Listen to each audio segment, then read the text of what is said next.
Hello and good day to all. In the previous videos, we discussed about certain basic yet very important concepts in general pathology. In this video, we'll discuss about a disease which is very commonly seen in the hospital wards. It is seen in almost all age groups and we know can be contracted through multiple sources, but we don't know the pathophysiology and the course of this disease completely. The disease that we'll be discussing today is pneumonia. As always, questions, comments and healthy discussions are always welcome because knowledge shared is wisdom gained. So let's go. As always, let's start by defining what exactly pneumonia is. Pneumonia is defined as any infection of the lung parenchyma. This infection can be classified based on the etiological or the causative agent, or if no pathogen can be isolated, by the clinical setting in which the infection occurs. Agent or the etiological agent of pneumonia, it is important to classify pneumonia. Pneumonia can be classified into community acquired pneumonia, healthcare associated pneumonia, hospital acquired pneumonia, aspiration pneumonia, pneumonia in an immunocompromised host, chronic pneumonia and necrotizing pneumonia. All these words may seem a little bit scary, so let us try to break it down in the further slides one by one. We will now start by learning about the most important and the most common form of pneumonia, which is the community acquired pneumonia. Community acquired pneumonia can be classified based on two factors. One is based on the organism, which could be bacterial or viral, as you can see here, or based on the anatomic location, which can be lobar or bronchopneumonia. We'll now discuss about the most common form of community acquired pneumonia, which is the community acquired bacterial pneumonia. This pneumonia comes in otherwise healthy individuals and which is acquired from the normal environment. These are the most important bacteria which cause community acquired bacterial pneumonia. In short, I will discuss about each of these bacteria and their significance. The first is Streptococcus pneumoniae. Streptococcus pneumoniae is the most common cause of community acquired bacterial pneumonia. They are gram-positive bacteria which usually exist in diplococci. The second is Haemophilus influenzae. They are pleomorphic gram-negative bacteria. They exist from type A to type F, of which type B is the most virulent form of Haemophilus influenzae. We must remember that Haemophilus influenzae is a pediatric emergency, which means it most commonly occurs in children, and when they do, they usually exacerbate most commonly to COPD or chronic obstructive pulmonary disease. The third is Moraxella catarrhalis. Moraxella catarrhalis is the most common form of pneumonia in the elderly age group. The fourth is Staphylococcus aureus. Now, Staphylococcus aureus is the second most common form of bacterial pneumonia, and this contributes to two major complications. One is lung abscess and the other is emphysema.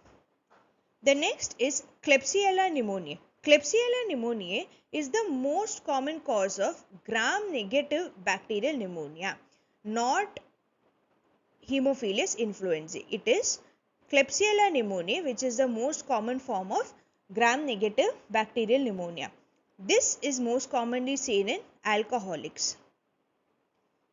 Pseudomonas aeruginosa.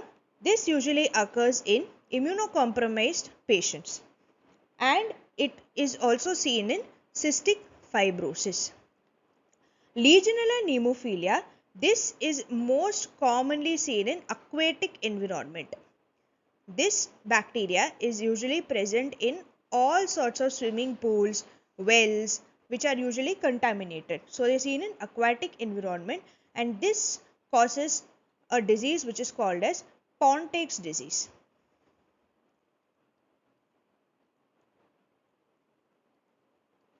And this is usually detected using PCR.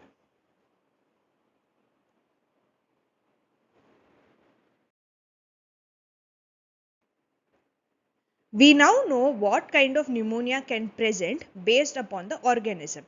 Now we will discuss what sort of pneumonia presents based on the anatomic location. Based on the anatomic location, we have two different types of pneumonia. One is bronchopneumonia, which is nothing but a patchy consolidation of the lung, as you can see in this diagram, which is a dominant characteristic.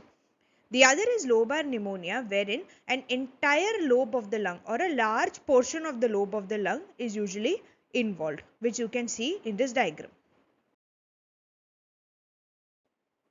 We'll now discuss how each of these pneumonia present from the pathologist perspective. We'll now start with lobar pneumonia. On microscopy, that is on a gross image of the lung, you can see that there is a uniformly consolidated lower lobe in the stage of grey hepatization in case of lobar pneumonia. What is grey hepatization? We'll discuss in the further slides. So, lobar pneumonia on gross and microscopy has four different stages. The first is congestion. In congestion on gross, the lung will usually appear red, it will be heavy and it will be very boggy. In microscopy, there will be engorgement of the blood vessels. There will be neutrophils that will begin to appear as well as lot of bacteria, presence of bacteria. The second is red hepatization. The lung usually starts becoming firm now, but it still appears very red. On microscopy, there is increased amount of exudation. There is increased amount of neutrophils which are usually present. The third is grey hepatization. Now in grey hepatization, slowly there will be fibrinosuppurative exudates. As you can see here, there will be fibrinosuppurative exudate. There will slowly be RBC disintegration. That is, these RBCs will now slowly start to separate from itself. The final stage is resolution.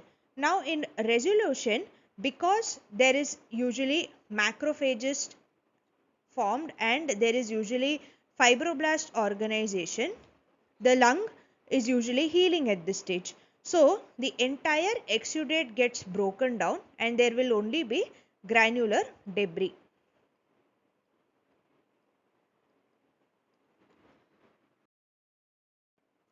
Now that we have seen how lobar pneumonia presents itself on gross as well as on microscopy, let us try to see how bronchopneumonia looks on a gross image.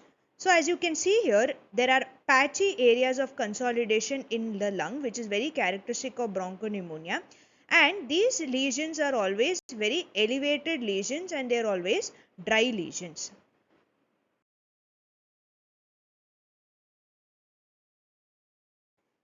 In microscopy, bronchopneumonia has the following features. One is inflammatory exudate, which usually exists in the bronchiole, as you can see here.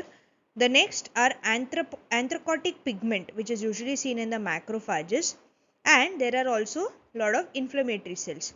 Bronchopneumonia has the most common complication of, as we had discussed before, empyema.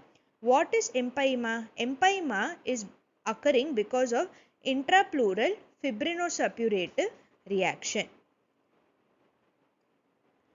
And this will always lead to bacterial dissemination. What are the most common complications of pneumonia? As we had discussed before, there are three major complications. One is formation of an abscess cavity in the lobe or in the bronchiole. The second is empyema. Like I said, it is nothing but buildup of pus in the pleura. And the third is dissemination of the bacteria. We'll now move on to how viruses cause pneumonia. Before trying to understand what are the different viruses and how they tend to cause pneumonia, let us understand the basic mechanism of how viruses attack the respiratory system. The first mechanism is tropism. Now what happens is these viruses attach themselves to the respiratory lining and they undergo a phenomenon called as tropism. Tropism is nothing but orientation of that particular virus to the host lung in which they are attacking. So these viruses attach themselves to the respiratory lining.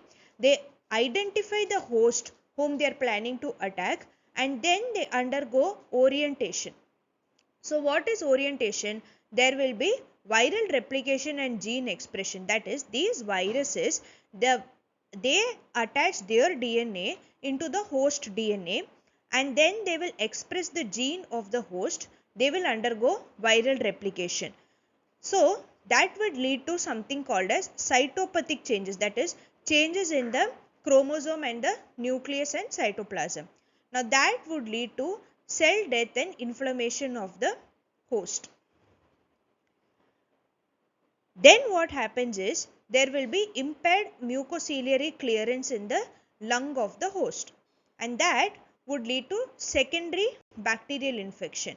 In case the host was already attacked by bacteria, these viruses tend to cause secondary bacterial infections.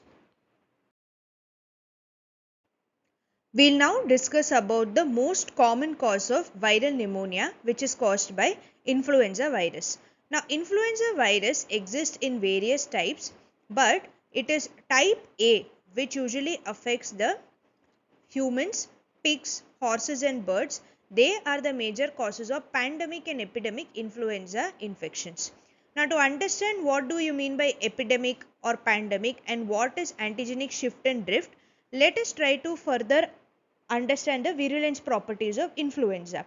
To do that, it is important to know the structure of influenza. We are now moving on to the pathogenesis. So as you can see here, this influenza virus is enclosed in a lipid bilayer and it has two important proteins. One is hemagglutinin. As you can see here, hemagglutinin has three major subtypes. One is H1, H2 and H3. The other is the Na or the neuraminidase protein. This has two major subtypes. One is N1 and the other is N2. Hemagglutinin usually helps bind the virus to its target, and neuraminidase will usually facilitate the newly formed virions from the infected cells. Now these viruses have 8 single-stranded RNAs, and these will determine which type of influenza it is. That is, as we discussed here, there are different types. So type A is determined by these 8 RNAs. Now what is antigenic shift? Antigenic shift usually occurs because if this hemagglutinin or this neuraminidase is replaced by an animal influenza virus, a completely different virus, that leads to antigenic shift, and that usually causes your epidemics. Antigenic drift usually occurs when there are mutations in the hemagglutinin or the neuraminidase. That is, this mutation usually occurs and there is a completely different hemagglutinin or a neuraminidase. These usually cause pandemics. Now that we have understood the structure of how influenza virus is, we'll now understand how it affects the lung. So as we know, the viruses affect the pneumocytes of the lung. That will lead to fluid accumulation in the alveolar lumen. Now once there is fluid accumulation in the alveolar lumen, there is death of the infected epithelial cells.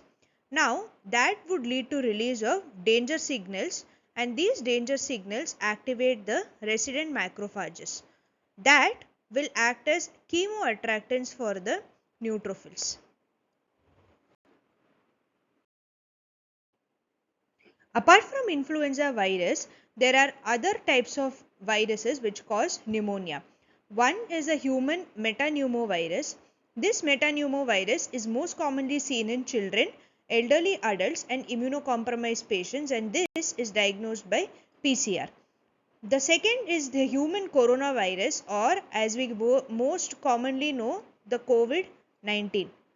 The COVID-19 is nothing but SARS-CoV-2.